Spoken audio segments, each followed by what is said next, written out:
Hello दोस्तों, नमस्कार। मैं जमशेद खान। आज मैं एक मौलिक रचना आपके सामने रख रहा हूँ जो उन बच्चों की यादों से संबंधित है, क्योंकि मैं जानता हूँ सम्माननीय Anand sir, Manju ma'am, principal sir, vice principal ma'am और मेरे समस्त विजन परिवार के जितने भी शिक्षकगण हैं, वो इस समय बच्चों के लिए हरदम इस फिक्र में बंधे हुए हैं कि उनको किस तरह से नई चीज़ इस टेक्नोलॉजी के माध्यम से सिखाई जाए और समझाई जाए और उनका ये पढ़ाई का क्रम लगातार जारी रहे। तो इसी से संबंधित मैं आपके सामने अपनी एक मौलिक रचना रख रहा हूँ। तवज्जो चाहूँगा कि बच्चों को पढ़ाने का नशा, उस पर मोहब्बत और पागलपन, मेरी इस जिंदगी का खूबसूरत दौर पागलपन।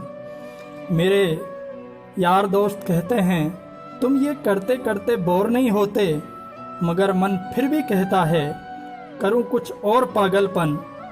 हवा के साथ उड़ने वाले ये मूल विचारों के दिन, मेरी मासूमियत के और मेरी संजीदगी के दिन, कुछ एक टी शर्ट, कुछ एक जीन्स और कलम और पुस्तक, मेरे आईपैड और मोबाइल और किताबों से दोस्ती के दिन।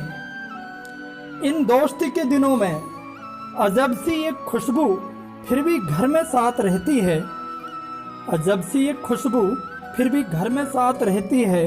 बच्चों की पढ़ाई की फिक्र भी हरदम साथ रहती है। मेरे विचारों की किताबों में जो अब तक वीरानी लगती है, इधर लगता है कि कोई खुशबू भी मस्तानी लगती है। मगर इस बीच जब मैं बच्चों की फिक्र में बैठता हूँ, मुझे लगता है मेरे हाथों में बच्चों की नाजुक हथेली है। यही एहसास मुझे सारा दिन महकता है। मेरे पास में ही किताबों से भरा बस्ता सरकता है। बुलाती है हर बच्चे की मुस्कुराहट से भरी महक मुझको। सुबह में, रात में और दोपहर में साथ रहती है। बच्चों की पढ़ाई की फिक्र भी हरदम साथ रहती है।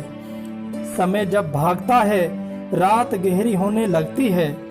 समय जब भागता है, रात गहरी होने लगती है, तो बच्चों की याद की शम्मा सुनहरी होने लगती है। मैं उठकर बैठता हूँ और कलम कागज़ उठाता हूँ। मैं उठकर बैठता हूँ और कलम कागज़ उठाता हूँ। मैं उस कागज़ पर बच्चों की याद का चेहरा बनाता हूँ। उजाले चुभने लगते हैं मेरी आँखों को कमरे के। कलम को चूमता हूँ और सरागों को बुझाता हूँ। मेरी यादों के इस उठते भंवर के में, मेरी यादों के इस उठते भंवर में साथ रहती है। बच्चों की पढ़ाई की फिक्र भी हरदम साथ रहती है। बच्चों की पढ़ाई की फिक्र भी हरदम साथ रहती है। ये सब पंक्तियाँ उन सब बच्चों के लिए समर्पित जो इस समय अपने घर पर पढ़ाई से जुड़े हुए हैं। और मेरे पूरा विजन परिवार, मैं नहीं, मेरा पूरा विजन परिवार इस समय उन बच्चों को पढ़ाई कराने में लगा हुआ है। और आशा करता हूँ ये काम आसानी से ऐसे ही लगातार जारी रहेगा। धन्यवाद।